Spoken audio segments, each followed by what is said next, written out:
ठाण्यासह महाराष्ट्रामध्ये पाऊस पडला, मुसळधार पाऊस पडला. शिंदेंना तिकडं लक्ष द्यायला वेळ नाही. पक्षप्रवेश सुरू आहेत, ठाण्याकडे लक्ष द्यायला वेळ नाही. मुंबई तुडुंब पाण्यात बुडली गेली, शिंदेंना वेळ नाही. कुणाचा कार्यकर्ता पळवायचा आहे, कुणाचा नेता पळवायचा आहे, कुणाचा पक्ष फोडायचा आहे, कुणाचं घर फोडायचं आहे, सत्तांतर करायचंय. या सगळ्या गोंधळामध्ये ठाणेकरांकडं आणि तिथल्या विकासाकडे पाहायला वेळ नाही. हॉस्पिटलमध्ये लहान मुलांना आणि तिथल्या लोकांना अचानक त्या ठिकाणी फार मोठी दुर्घटना घडली होती. ठाणेकर म्हणून शिंदेंना तिथं पाहायला वेळ नाही. आज तर 300 मिलीमीटर पर्यंत पाऊस पडला. खरं तर रस्त्यांची बकाल अवस्था, 100% रस्त्यांची लेवलिंग चुकली आणि विकास कामाचं गाजर दाखवण्याच्या नादामध्ये चुकीची कामं केली. आज ठाण्याच्या रस्त्यावर गुडघ्या एवढं, कमरे एवढं पाणी नाही तर अख्खा माणूस उभा राहू शकतो इतका पाऊस त्या पडला आणि पाणी जशाच तसं थांबून राहिलं. तरी शिंदे साहेबांना वेळ नाही. मी हे सगळं बोलण्याचं कारण काय, मुंबई महानगरपालिका ज्यावेळेस ठाकरेंकडे होती त्यावेळेस तिथल्या कामामध्ये भ्रष्टाचार झाला असं म्हणायचे आणि रस्त्याची जी काही कामं आहेत ती स्वतः मुख्यमंत्री होते त्यावेळेस रस्त्यावर उतरून खड्डे बुजवल्यासारखं करायचं, रस्ते स्वच्छ केल्यासारखे करायचं. मग आज मुंबई सोडावं, ठाण्यातलं बोला. ठाणेकर, वसईकर, अख्खा तो सगळा परिसर पाण्यामध्ये बुडाला. मुख्यमंत्री महोदयांकडे, उपमुख्यमंत्री महोदयांकडे अजिबात वेळ नाही त्या सगळ्या गोष्टीची काळजी करायला किंवा त्यांच्याकडे पाहायला. ठाणेकरांची काय चूक आहे तुम्हाला नेता निवडलं म्हणून? ठाणेकरांनी विश्वास दिला म्हणून तुम्ही आमदार होताय, खासदार होताय. तुमचा कार्यकर्ता पण खासदार होतोय. म्हणजे एवढं सगळं निर्विवाद तुमच्याकडे असताना सुद्धा आज ठाण्याची जनता पाण्यात आहे. लोक सर्वसामान्य बुडाली, घरात पाणी शिरलं, नुकसान झालं आणि जे रस्ते आणि सार्वजनिक मालमत्ता आहे त्याचं तर बोलायचंच नाही. आणि तरी शिंदे साहेबांचं या सगळ्यांकडे दुर्लक्ष आहे. आणि वरून मलम काय लावतायत आता या सगळ्या गोष्टीच्या जखमेवर? आपण तर सगळं केलं होतं पण पाऊसच जास्त पडला. मग अगोदर ती लोक काय करत होती?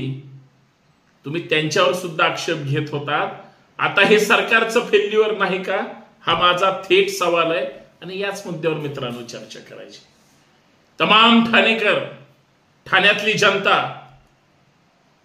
पाण्यात गेली, दुकानांनी पाणी शिरलं, लोकांचे छोटे मोठे उद्योग वाहून गेले, शेतांचं तर विचारायचंच नाही. महाराष्ट्रातली परिस्थिती दयनीय आहे.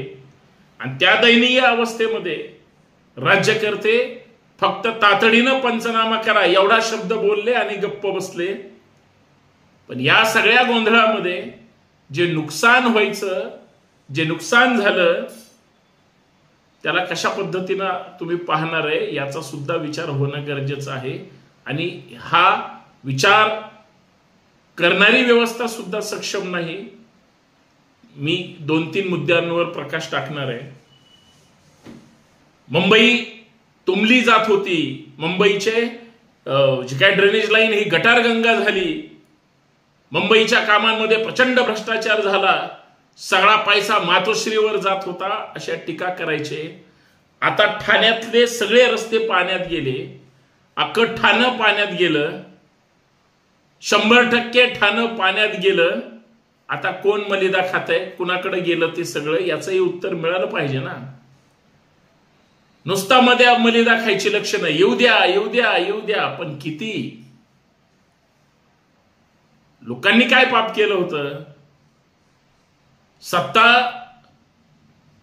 अगोदर तुम्हीच ज्या पक्षामध्ये होता, तुम्ही एकत्र होता सगळे, त्यावेळेस भ्रष्टाचार कुणालाच वाटला नाही.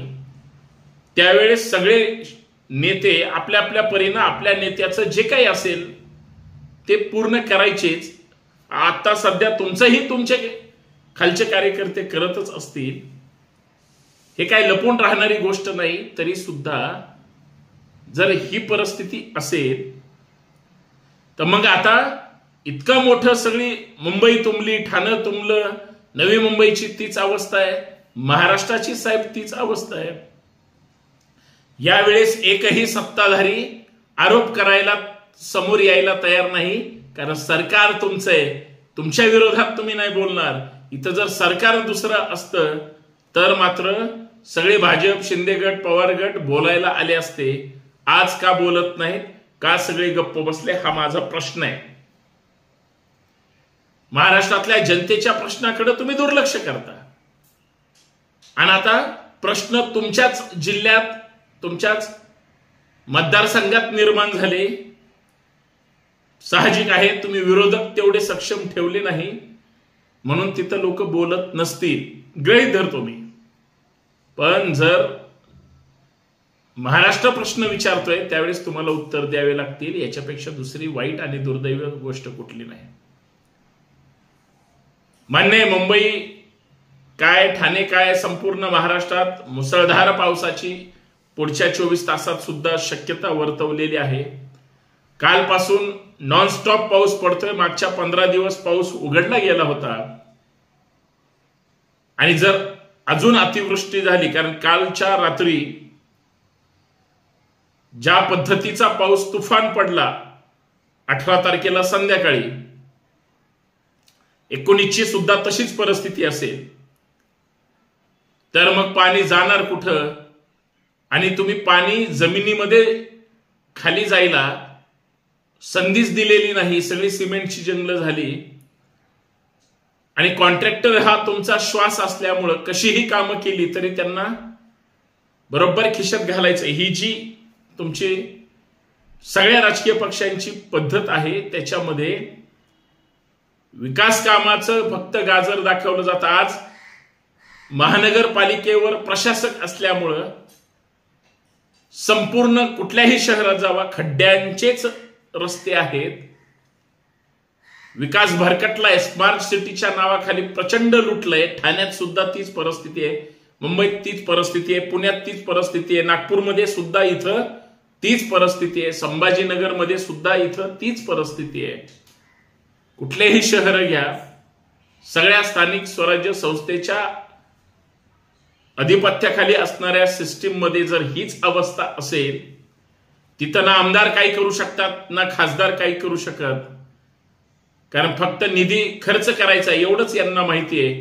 काम 100% चांगलं करायचं कोणालाही माहित नाही. म्हणून ठाणे जसं पाण्यात गेलं, उद्या अख्खा महाराष्ट्र सगळा पाण्यात जाणार आहे, तरी राज्यकर्ते काही करू शकणार नाही.